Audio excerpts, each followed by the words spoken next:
tenía yo, y no me lo quiero saltar hoy, a un personaje extraordinario.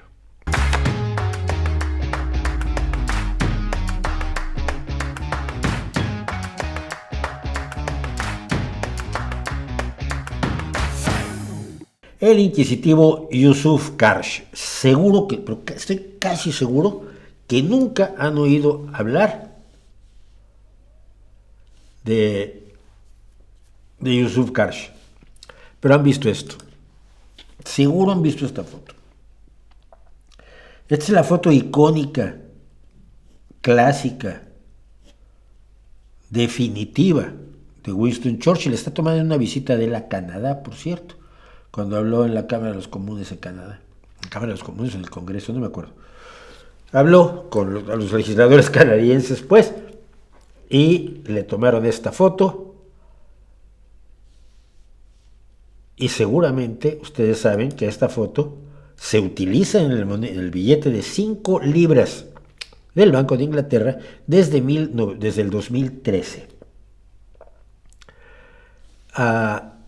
Y seguramente han visto ustedes esta foto de Dalí. Es una de las fotos épicas de Dalí, es una de las fotos más conocidas de Dalí, donde por supuesto pues, mis bigotes jamás tengo ninguna aspiración de llegar a ellos, sobre todo porque qué complicación para comer y todo. Y por supuesto seguro han visto esta foto donde Ernest Hemingway parece el viejo de su maravillosa novela corta El viejo y el mar, tomada precisamente en Finca Vigía en La Habana, donde él vivió sus últimos años, que por cierto yo visité Finca Vigía en alguno de mis viajes a Cuba, y vamos a beber la esencia de Hemingway, un montón de escritores estadounidenses, mexicanos y cubanos. Y todo eso lo hizo este señor, y los que no saben, los que están oyéndonos por el podcast, pues lo siento, pero aquí lo que tienen es un señor con aspecto del Medio Oriente, calvito, y con una enorme cámara, que es una cámara, tenía yo por aquí, ¿qué cámara era la que él usaba?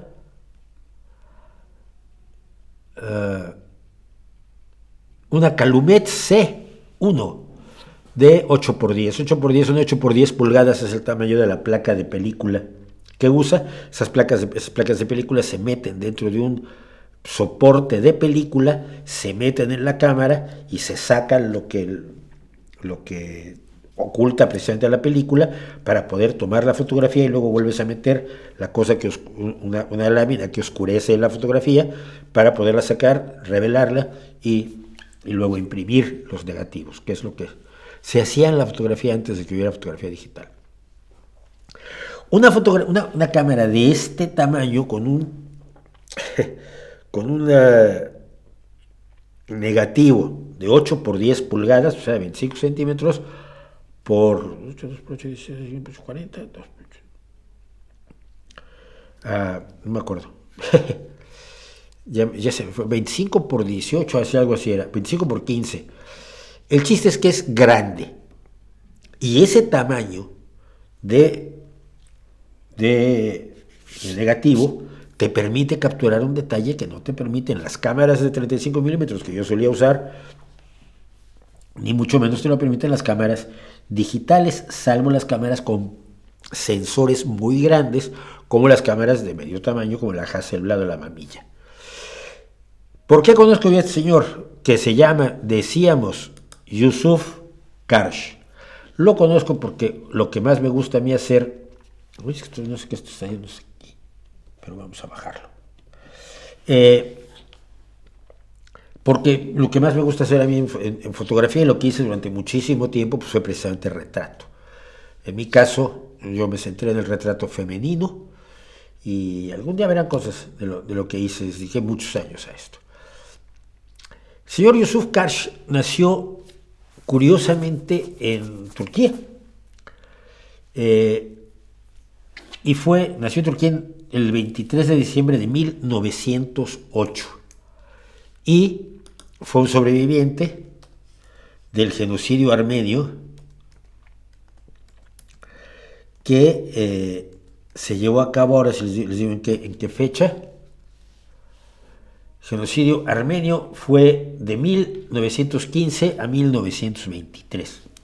Es la primera masacre étnica a la que se llamó precisamente genocidio. Allí fue donde se inventó, o al analizarla, es cuando se inventó la palabra genocidio, porque los turcos querían aniquilar a todos los armenios. No conquistarlos, no dominarlos, no ponerlos a trabajar para ellos, aniquilarlos. Y murieron entre 600.000 y 1,5 millones de armenios, ni siquiera se sabe cuántos murieron. Pero de los que pudieron huir, uno de ellos fue Yusuf Karsh, que llegó a Canadá como refugiado y que para los años 30 ya se había establecido como fotógrafo en Ottawa, donde vivió la mayor parte de su vida adulta, aunque trabajando por todo el mundo. La foto de Churchill es de 1941, por ejemplo. Y esa foto de Churchill, por cierto, vamos a volver a poner, que es un fotón, es que te dice quién era Churchill, te dice el tipo de persona que era, te dice que es un tipo duro, que es un tipo tenaz, que es un tipo medio hijo puta, que lo era. Y que es un tipo que lo quieres de líder en malos ratos, aunque no lo quieras de líder en los buenos ratos, que fue lo que hicieron los británicos con él, por cierto. Esta apareció en la portada de la revista Life el 21 de mayo de 1945 y le pagaron $100 por esta foto. $100. ¿Sabes lo que los simuladores, malos retratistas, cobran hoy cuando trabajan a los niveles a los que trabajaba Yusuf Karsh? Gobernantes y gente famosa y tal y cual. Cobran bastante más. Una cosa más, él usaba sus propios reveladores. Él hacía su propia mezcla, no compraba reveladores, sino que hacía sus propias sustancias químicas que le daban este tono verdoso.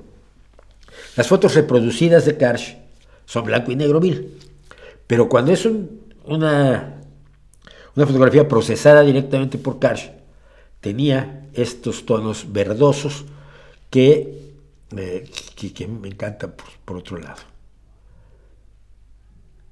Yo siempre he dicho en todo, pero sobre todo en el retrato, como fotógrafo creo que la luz es lo fundamental. Yo me dediqué a perseguir la luz de Caravaggio y la luz de los tenebristas holandeses, ¿no? De los pintores de género holandeses que usaban estos claroscuros brutales, porque saca los rasgos de la personalidad de una manera muy clara y muy fácil. Por ejemplo, esto está iluminado con una sola luz que ustedes ven exactamente de dónde sale, o dónde está, que es arriba de la frente de Nelson Mandela. Probablemente esta es la foto más icónica de Humphrey Bogart. La foto más icónica de Humphrey Bogart, con el cigarrillo que nunca quiso dejar, con ese rostro de ese personaje que siempre fue él, y las dos luces, la luz que está arriba a su derecha, la luz que sale, que está y que cruza el humo y permite que el humo resalte, y la luz de atrás, que es la luz del pelo, el contraluz del pelo que usamos muchos fotógrafos y que usan muchos pintores para separar a la persona que estás retratando del fondo, sobre todo cuando el fondo es oscuro. Esta fotografía de George Bernard Shaw me parece maravillosa, me parece nuevamente que dice lo que es la persona a la que estás fotografiando, que es divertido, pero sagaz, ácido, duro. Hay que recordar que George Bernard Shaw fue contemporáneo de gente que murió mucho más joven, y fue uno de los autores británicos de principios del siglo XIX que vivió hasta bien entrado el siglo XX. De fines del principios del siglo XX, que vivió hasta bien entrado. Permítanme buscar una cosa, porque esta fotografía de la reina de Inglaterra a mí me parece magnífica en todo. Tiene un problema muy grave. Aquí tienes que iluminar la corona. Y eso es difícil. Y si ves la maldad o la brillantez del fotógrafo, la corona está en parte iluminada con una luz que está atrás de los hombros de la reina y que crea un halo. No estoy aquí, un halo así que hay atrás de los hombros de la reina. ¿Tú sabes la gloria que es tomar esta fotografía contra la basura que hacen simuladores como Annie Leibovitz? Que tiene una fotografía de la reina de Inglaterra que es malísima, absurda, irracional. No sabes para qué la hizo. Y hablábamos de Fidel Castro. Pues Fidel Castro se fue a fotografiar con el más famoso fotógrafo de las estrellas una vez que estuvo en Nueva York. Y estuvo como 3, no es cierto, esto fue uno de los viajes de Karsh a La Habana, porque lo estuvo paseando la que fue la mujer, la amante oficial de Castro, que fue Celia. Y estuvo como 3 horas con Castro, le tomó como 10 fotos. A ver, aquí no se puede hacer como en las cámaras de 35 milímetros que uso yo, o como la de tu móvil, donde disparas y disparas y disparas. Aquí disparas una vez, y luego tienes que meter el oscurecedor, sacar la placa, ponerla a un lado, escribir con tiza, aquí está la foto de Fidel, para que no la vuelvas a meter a la cámara. Meter una nueva, sacar el oscurecedor, y entonces ya estás listo para tomar la siguiente foto. O sea, aquí esto se toma a su tiempo. Y aquí hay dos luces, aparte, no sé cómo funciona el fondo, pero hay 2 luces, una arriba a la izquierda, otra arriba a la derecha, que son las 2 que inciden en la nariz de Castro. Una está más atrás, la otra está más adelante, que resaltan las bolsas de los ojos y las canas de Castro. Es decir, pese a que hay 2 luces, una deja más luz, más iluminado el rostro, y otra lo deja más oscuro. Esto es brillante. Y es muy curioso cómo cuando trataba a jefes de Estado, usaba una luz mucho más dura, mucho más intensa, mucho de sombras mucho más pronunciadas, que cuando fotografiaba actores o científicos, o no siempre, o deportistas. Y aquí me acuerdo de una cosa que es importante comentar como fotógrafo. La luz dura es aquella que viene de un punto muy pequeñito y que crea sombras muy definidas. Por eso se llama luz dura. La luz del sol directa es una luz dura. Las sombras que crea son sombras oscuras. Está lo iluminado y está lo oscuro. Y no hay nada en medio. Y si tú ves tu sombra está perfectamente delineada. Una luz suave es la de un día nublado, donde la luz está difuminada y entonces las sombras son muy suavecitas. Y si tú miras al suelo, la sombra que estás proyectando pues es apenas notable y está difuminada también a los lados y demás. Y en fotografía se juega con luz dura y luz suave según quieras. Cuando él hace esto, usa una luz muy, muy dura. Una luz en este caso. Está la luz de la ventana de arriba, que básicamente está allí para equilibrar la composición. Este señor es Pablo Casal. Decidió hacer un retrato de Pablo Casal sin mostrar la cara de Pablo Casal, mostrarlo tocando el violonchelo. Hay una historia porque el arte logra esto en la gente, ¿no? Cuando hubo una exposición de Karsh y un señor iba todos los días y se quedaba como 5 minutos frente a esta foto, luego se iba, y al día siguiente regresaba y se quedaba 5 o 6 minutos frente a esta foto y se iba. Aquí uno de los guardias le preguntó: oiga, señor, usted siempre viene a ver esta foto, ¿por qué? Porque vengo a oír la música. Eso no puede ser una fotografía. Y aquí está un ejemplo. Hombre, la princesa Leia, fotografiada con una luz mucho más suave, mucho más amable, que se utiliza también, así como la luz dura revela arrugas y defectos y demás, la luz suave hace exactamente lo contrario. Aquí tienes una luz razonablemente suave, tratándose de un deportista como Mohamed Ali. Y esto que es, creo que a partir de esta foto han hecho así todos los tríos de astronautas de la historia. Estos son los 3 astronautas que fueron a la Luna en el Apolo 11 en 1969, digan lo que digan los chifladitos. Y el de hasta atrás, por cierto, tiene un lugar en la historia de la fotografía, Michael Collins, porque Michael Collins tomó una fotografía donde están todos los seres humanos existentes menos él. Cuando está detrás de la Luna, toma la fotografía de la Tierra saliendo atrás de la Luna.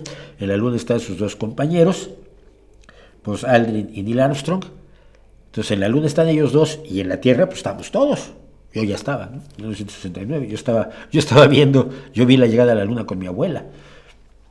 Y él tomó la fotografía donde está toda la humanidad, menos él. Me parece una foto maravillosa.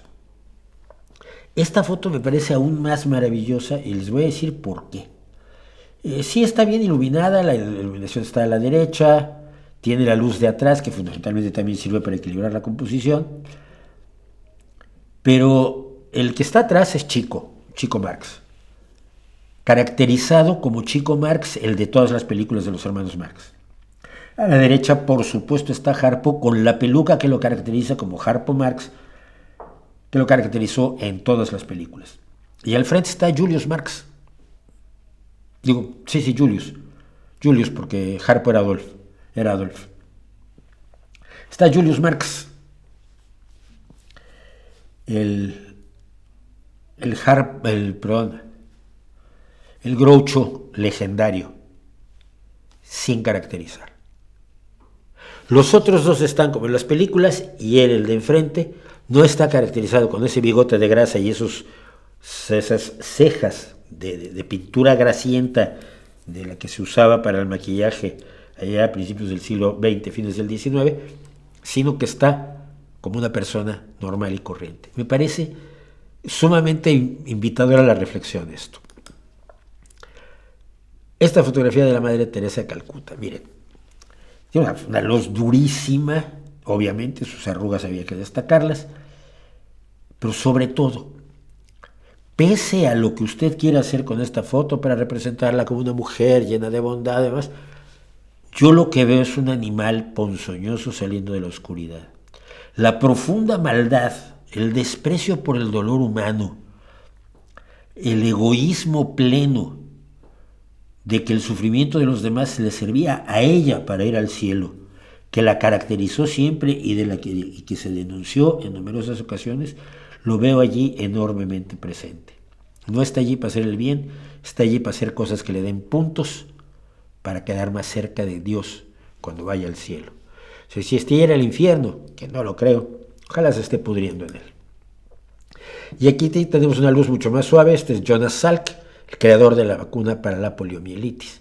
Y termino con esto, porque él llegó a fotografiar, en el 2002, Yusuf Karsh, y aquí está con la rana Kermit, la rana Reneo, como le llamen en su pueblo, y con Jim Henson, el creador de los Muppets, el creador de Kermit, el creador de grandísimas cosas del cine, otro que debería estar con nosotros y que murió tempranamente por su propia tontería. Y ese es Yusuf Karsh en sus últimos años con los Muppets. Esta es nuestra galería nocturna de hoy dedicada a la fotografía. Tenemos pintores a pasto que han estado surgiendo últimamente para llenar muchas galerías nocturnas que vamos a tener, por supuesto.